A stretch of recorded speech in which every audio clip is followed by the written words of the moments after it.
आइए भाई आइए, कामिल, नमस्ते सर। बैठिए, परिचय दीजिए अपना। सर मेरा नाम अमित कुमार शर्मा है और मैं भरतपुर ज़िले का निवासी हूँ। सर मेरे पिताजी एक फार्मर हैं और मेरी माँ एक हाउस वाइफ हैं। और सर मैंने अपनी बीटेक 2015 में जयपुर से कंप्लीट की है और मैंने अपना डिप्लोमा पॉलिटेक्निक डिप्लोमा 2012 में भरतपुर से कंप्लीट किया था। अच्छा, सर करेंटली मैं उत्तर प्रदेश पावर कॉर्पोरेशन में as a junior engineer work कर रहा हूँ। Uttar Pradesh power corporation limited. Power corporation, जी। जैसे अपना यहाँ पे पावर कॉरपोरेशन है या RSCB, इस तरह का ही वहाँ कॉरपोरेशन होगा। जी सर। ठीक है, वहाँ किस पद पे काम कर रहे हो? As a junior engineer. Junior engineer. Junior engineer, ठीक है। पावर लॉस को कंट्रोल करने के लिए जूनियर इंजीनियर का क्या रोल हो सकता है?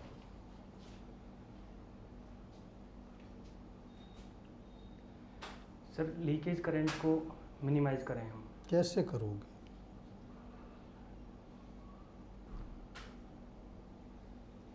ट्रांसमिशन लॉस यूपी में कितने % है?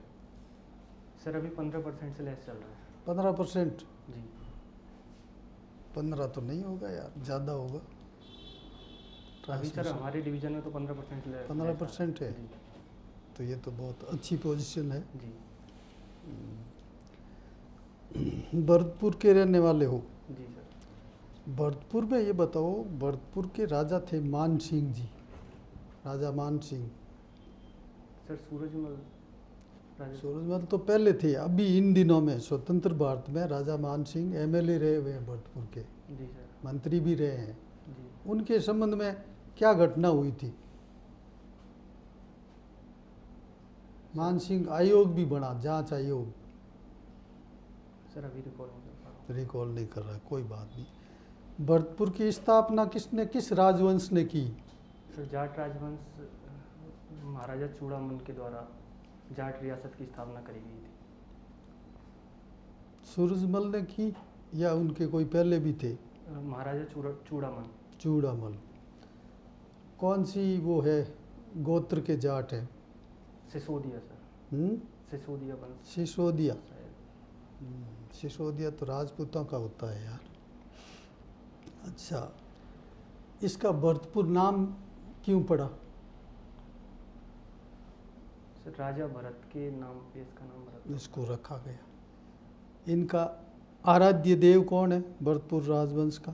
सर लक्ष्मण जी। लक्ष्मण जी। उनका कोई मंदिर भी बना हुआ है? जी लक्ष्मण मंदिर है सर। ये राजस्थान का पहला मंदिर है लक्ष्मण मंदिर, ठीक है। जी। अच्छा, भरतपुर में किसका उद्योग है? सर भरतपुर में वनस्पति के लिए वनस्पति उद्योग है जी। वहाँ पे, ठीक है। जी। अच्छा, डीग के 4 महलों के नाम बताओ। सर डीग में जल महल हैं, उनमें गोपाल भवन सबसे मुख्य है और किशन भवन और नंद भवन और सूरज भवन। अच्छा, जी। ठीक है। देश के विदेश मंत्री कौन है?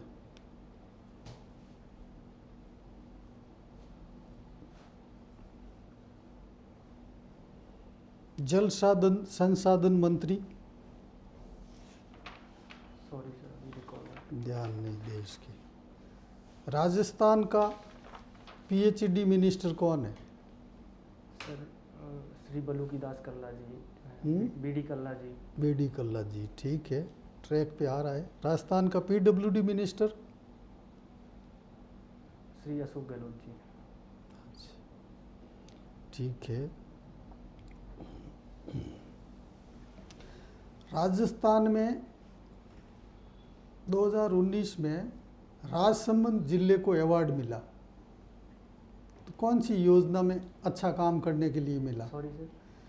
राजसमंद जिले को अवार्ड मिला अभी रिसेंटली, कौन से फील्ड में अच्छा काम, कौन सी केंद्र की योजना में अच्छा काम करने के लिए मिला? सर इसके बारे में आइडिया नहीं। राजस्थान के पशुओं में कौन सा पशु नंबर 1 है? सर राजस्थान में तो ऊँट ही। कई तरह के पशु है, उसमें संख्या के हिसाब से कौन सा पशु नंबर 1 है? बकरी सर। बकरी, जी हाँ ये है ना, ट्रैक पे आ गया बकरी। राजस्थान में सरसों रिसर्च सेंटर कहाँ है? सर भरतपुर में सेवर। सेवाड़ में। जी हम्म? जी। प्रदेश में पहला सोलर पावर प्लांट कहाँ लगा? सर शायद भीलवाड़ा में। सेकंड प्रपोज्ड कहाँ है? Second, sorry sir. गोदावरी नदी का उद्गम स्थल कहाँ है? कोई बात नहीं, आप पूछो, टेक्निकल पूछो। तो आपने कहाँ किया? Uttar Pradesh power corporation. जी सर। क्या वर्किंग प्रोफाइल है उसमें आपकी? सर मैं जूनियर इंजीनियर के। Junior engineer. जी क्या काम देखते हो वहाँ पर? सर मेरा मेंटेनेंस एंड ऑपरेशन का काम वहाँ पे। मेंटेनेंस जी ऑपरेशन। मैं सर अभी 132 ये के। जनरेशन करता है? नहीं सर, मैं ट्रांसमिशन में। ट्रांसमिशन। ट्रांसमिशन। तो ये बताइए लोड फैक्टर क्या होता है?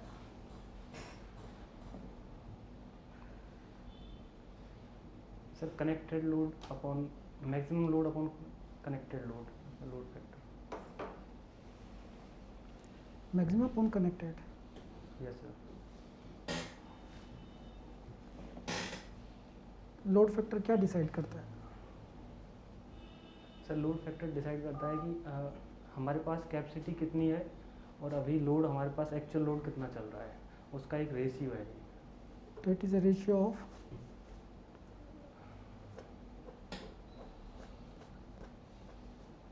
Connected load upon maximum capacity. Load factor का सिग्निफिकेंस क्या है? सिग्निफिकेंस क्यों निकालते हैं load factor?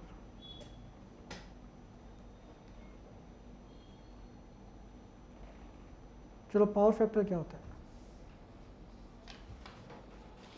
Power factor is sir cosine angle of phase difference between voltage and current. और इसका क्या सिग्निफिकेंस है? पावर फैक्टर कम होना चाहिए, ज़्यादा होना चाहिए? सर पावर फैक्टर ज़्यादा होना चाहिए। तो इससे क्या बेनिफिट्स है? सर इससे लॉस कम होंगे। कौन से losses? I square R loss. कैसे?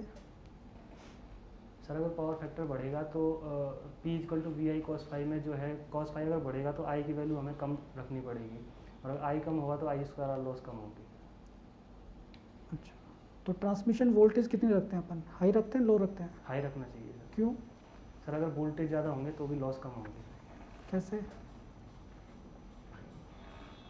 सर इसमें जब हम लॉस का कैलकुलेशन करते हैं तो उसमें जो है वी स्क्वायर जो है उस रेशियो में नीचे आता है, तो जो लॉस होते हैं वो इन्वर्सली प्रोपोर्शनल हो जाते हैं वी स्क्वायर के। तो अगर वोल्टेज बढ़ाया जाए तो तो loss कम मैक्सिमम ट्रांसमिशन वोल्टेज कितनी है यूपी के अंदर? होगा। सर 765 के जी। 765। जी और कोई डीसी लाइन है डीसी लाइन सर मुझे आइडिया नहीं, राजस्थान में? नहीं पता sir. HVDC line? Sir idea नहीं। ट्रांसफॉर्मर का क्या वर्क रहता है उसमें? Sir transformer voltage same frequency पे वोल्टेज को अप एंड डाउन कर सकता है। क्या क्या फंक्शंस होते हैं ट्रांसफॉर्मर के? सर ट्रांसफार्मर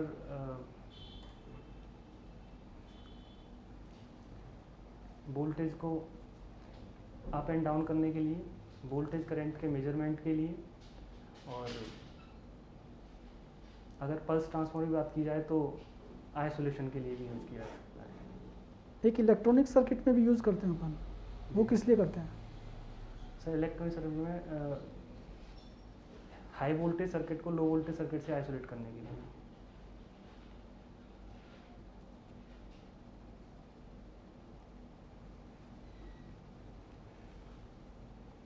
इलेक्ट्रॉनिक सर्किट में जो ट्रांसफार्मर होता है उसकी साइज़ बड़ी होती है, छोटी होती है? छोटी होती है सर। छोटी होती है। तो किस फ्रीक्वेंसी पे वर्क करता है वो? वो हाई फ्रिक्वेंसी पर। हायर फ्रीक्वेंसी पर। तो इसका फिर रोल क्या है? जी सर। रोल क्या है फिर उसका?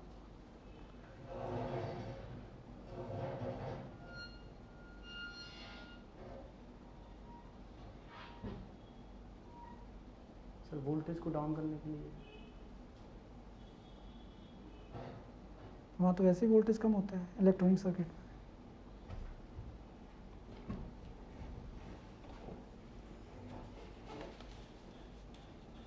एसी सप्लाई जो 230 वोल्ट आएगी उसको तो कम करना पड़ेगा।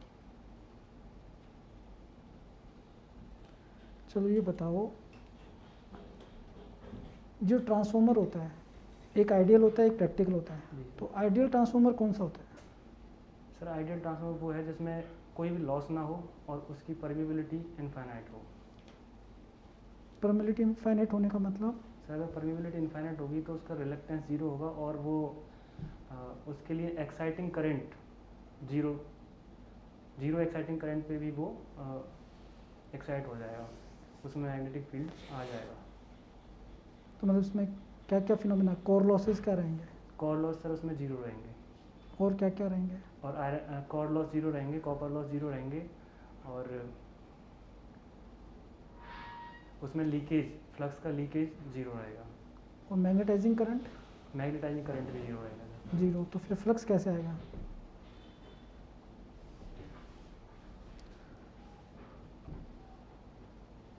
कोई नहीं जी, ठीक है, आप बताओ, बोलो। अमित जी, ठीक है आप फ्लूट प्ले करते हैं, जी सर। कितने तरह की फ्लूट होती है इंडियन म्यूजिक के अकॉर्डिंग? सर इतना मुझे आइडिया नहीं है लेकिन मैं जो बजा रहा हूँ वो ई बेस फ्लूट। कौन सा? ई बेस। ई बेस क्या होता है? सर ये स्केल है एक फ्लूट का। अच्छा, जी मतलब आप फ्लूट नहीं बजाते? नहीं, फ्लूट बजाता हूँ सर। अच्छा। अभी जो मेरे पास है फ्लूट का जो कल्चर है वो कहाँ से आया था? सर इसकी हिस्ट्री के बारे में इतना आइडिया नहीं है। भगवान श्री कृष्ण यूज़ करते थे ना? जी जी। तो इस फ्लूट के नाम पर उनका कोई नाम है?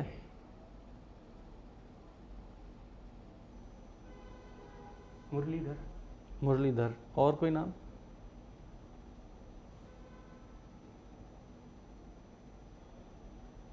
और कोई सर, सॉरी सर, रिकॉल नहीं। ये 2.5 ऑक्टेव्स, 3 ऑक्टेव्स, फ्लूट में कुछ वर्ड्स होते हैं, ये कुछ क्या होते हैं ये? सर 3 ऑक्टेव होते हैं, lower octave, middle octave and higher octave. Hmm, sir lower octave में जो हमारी ब्लोइंग एयर होती है वो मिनिमम होती है, मिडिल ऑक्टेव में वो मीडियम होती है और हायर ऑक्टेव में उसको थोड़ा सा हम अप कर देते हैं। अच्छा, ये जो होते हैं नंबर ऑफ होल्स के अकॉर्डिंग भी ऑक्टेव्स का एक्सप्लेन करते हैं अपन? बांसुरी में, जी। फ्लूट में 6 होल्स भी होते हैं, जी सर। 7 होल भी होते हैं। जी। तो सर एक होल होता है उसमें, जो 6 होल होते हैं उनको जस्ट अपोजिट एक होल होता है, उसको हम यूज कर सकते हैं ऑक्टेव चेंज करने के लिए। अच्छा अच्छा, तो अगर मैं उसको यूज़ कर रहा हूँ तो कौन से ऑक्टेव में चले गए हम? सर हायर ऑक्टेव में जाएंगे। क्या बोलेंगे उसको? 3 ऑक्टेव? सर इसका पता नहीं। चलिए कोई नहीं। आप टीचिंग भी करते हैं या टीचिंग पसंद है? टीचिंग पसंद है सर मुझे। क्या पढ़ाते हैं? सर जो भी चीज़ मुझे समझ में आ जाए उसको मैं टीच कराना मुझे नहीं पसंद तो है। किया भी होगा ना, जी। हॉबी में लिखा है। टेक्निकल में मैंने जो है मशीन और सर्किट एनालिसिस, नेटवर्क एनालिसिस पढ़ाया हुआ है। हम्म। आपके मास्क पे एक वर्ड लिखा हुआ है N95, जी इसका क्या मतलब है? सर इसके बारे में कभी। लगा तो रखा है आपने? जी किससे प्रोटेक्शन कर रहा है आपकी? सर ये वायरस से। कौन से वायरस से? सर सभी टाइप के वायरस, अभी तो मुख्य तौर पे स्पेशली भी लगा रखा है कोविड-19 के लिए। कोविड-19 वायरस है या बीमारी है? सर एक वायरस है और इससे बीमारी हो जाती है। बीमारी का नाम क्या है? निमोनिया। अच्छा, कोविड-19 बीमारी नाम नहीं दिया इसको? कोविड-19 भी बीमारी, कोविड-19 डिजीज, कोविड-19 डिजीज कोरोना नाम दिया है ना? Virus disease. जी कोरोना वायरस को कोरोना क्यों कहा गया? कुछ और भी तो नाम दे सकते थे। सर इसके ऊपर जो स्पाइक प्रोटीन है उससे उसकी जो है वो हमारे सन के अराउंड जो कोरोना है जिसको हम कोरोना कहते हैं, जिसके अराउंड में जो शेप है उसको हम कोरोना कहते हैं। उसके मैंने तो सुना है कि स्पाइक्स का जो शेप है वो क्राउन जैसा है, इसलिए कोरोना बोला। जी सर, उसका शेप क्राउन जैसा है, लेकिन वो मिलके एक। कोई बात नहीं। ये जो कोरोना वायरस है किस फैमिली का है? सॉरी सर, आरएनए वायरस है या डीएनए वायरस? ये आरएनए वायरस है। इसके लिए हम टेस्ट करते हैं RT-PCR। जी क्या मतलब होता है इसका? सर ये रिवर्स ट्रांसपिरेशन ट्रांसपिरेशन या ट्रांसक्रिप्ट? ट्रांसपिरेशन है, ट्रांसक्रिप्शन। कोई बात नहीं। अच्छा आप मुझे ये बताइए, जितने भी अपने ट्रांसमिशन लाइन होती हैं इलेक्ट्रिसिटी को ट्रांसमिट करने के लिए, वो हमेशा लैमिनेटेड क्यों होती है? एक सिंगल वायर क्यों नहीं होता?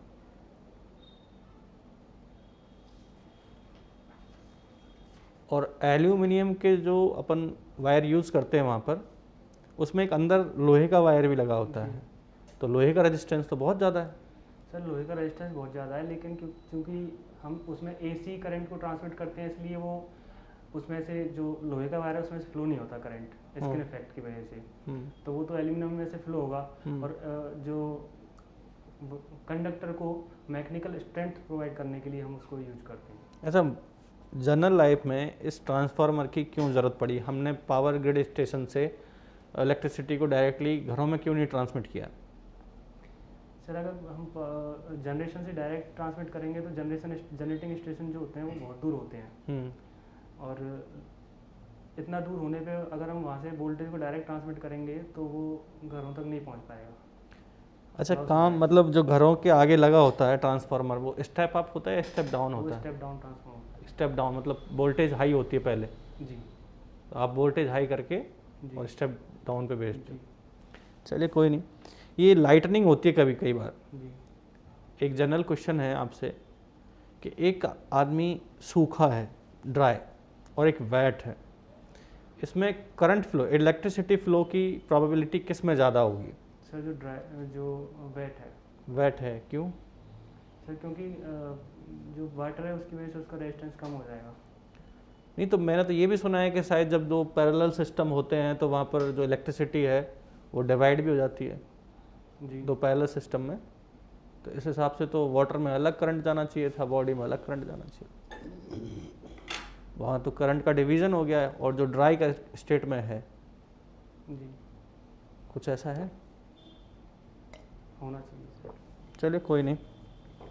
ट्रांसफार्मर का जो क्रोड होता है वो लैमिनेटेड शीट में होता है, जी उसको एक सिंगल मटेरियल से क्यों नहीं बनाते, सिंगल थिक? सर उसको लैमिनेटेड इसलिए बनाते हैं क्योंकि अगर जो एडी करंट लॉस होते हैं उसको अगर हमें कम करना है तो उसको लैमिनेटेड बनाना पड़ेगा, क्योंकि लैमिनेशन का जो रेजिस्टेंस है वो बढ़ जाता है। अच्छा अच्छा। अच्छा मैंने सुना है कि जो एसी करंट है वो साइन वेव को फॉलो करता है, जी पॉजिटिव एम्पलीट्यूड में आता है, नेगेटिव एम्पलीट्यूड में आता है, तो इस तरह से फ्लक्चुएशन होने चाहिए उसमें। जी मुझे तो लाइट बिल्कुल एक रिदम में दिखाई देती है, ये जो आपकी बल्ब जल रहे हैं, ऐसा क्यों? सर क्योंकि वो मिली सेकेंड्स में अपना जो है अल्टरनेट कर लेती है। एक ह्यूमन आइज़ का, एक हेल्दी ह्यूमन आइज़ का परसेप्शन कितना होता है, वो कितने में डिफरेंस क्रिएट कर सकता है, उस फ्रीक्वेंसी, वो फ्रीक्वेंसी कितनी होती है?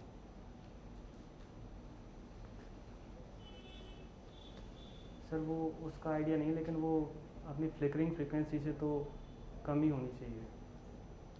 अच्छा चलिए कोई नहीं, ठीक है जी, बहुत। Thank you. तेरे को काफ़ी काम करने की आवश्यकता है।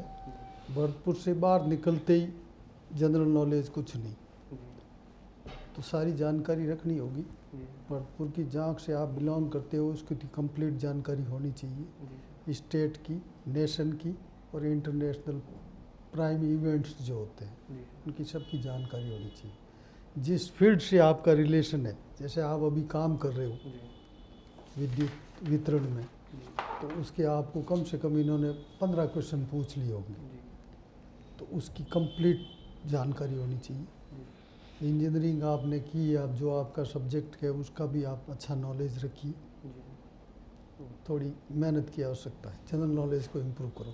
जी टेक्निकल बताओ। टेक्निकल में पावर सिस्टम को स्ट्रॉन्ग करो, जी क्योंकि आप ट्रांसमिशन में काम कर रहे हो, जी तो ट्रांसमिशन एक पार्ट है पावर सिस्टम का, जी तो वो स्ट्रॉन्ग होना चाहिए। जी लोड फैक्टर है तो सिंपल फैक्टर है, जी तो ये आपको डेफिनेशन याद होनी चाहिए, इसका जी। इम्पोर्टेंस क्या है। जी power factor, load, power system तो पूरा आपको याद होना चाहिए, जी सर क्योंकि आप ट्रांसमिशन में वर्क कर रहे हो। जी और आप इसको कैसे यूटिलाइज करते हो, ट्रांसफॉर्मर, इसमें ट्रांसफॉर्मर कैसे यूज़ होता है, फॉल्ट क्या होते हैं उसके अंदर, जी तो ये पार्ट पर आप पूरा करो। जी मशीन को भी रखो साथ में, जी तो ये दो पार्ट स्ट्रॉन्ग करके रखो टेक्निकल के अंदर, उसी से क्वेश्चंस आएंगे, जी क्योंकि आपका जो वर्क प्रोफाइल है वो पावर ट्रांस कॉरपोरेशन की है, जी इसलिए क्वेश्चन भी सारे उससे ही बनेंगे, जी पावर सिस्टम से रिलेटेड। तो उसको पूरा स्ट्रॉन्ग करो। जी। सर इलेक्ट्रॉनिक सर्किट में जो आपने ट्रांसफार्मर की बात वो इलेक्ट्रॉनिक सर्किट में क्या करते हैं, इम्पीडेंस को मैच करने के लिए, जी हाँ सर। आपका- ताकि मैक्सिमम पावर ट्रांसफर हो सके।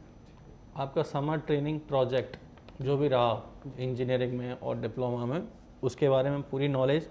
एक क्वेश्चन आपसे ये ज़रूर पूछा जा सकता है कि आप अपनी कोर ब्रांच का जो जॉब है, ये जो अभी काम कर रहे हैं जेई में, इसको छोड़ के आप पीएचडी में आना चाहते हो, ऐसा क्यों? जी और फिर पीएचडी में आप क्यों फ्रूटफुल रहेंगे? आपका वर्क प्रोफाइल क्या होगा पीएचडी के बारे में, पूरी नॉलेज जी सर। डिपार्टमेंट के बारे में जिसमें आप जाना चाह रहे हो, ठीक है।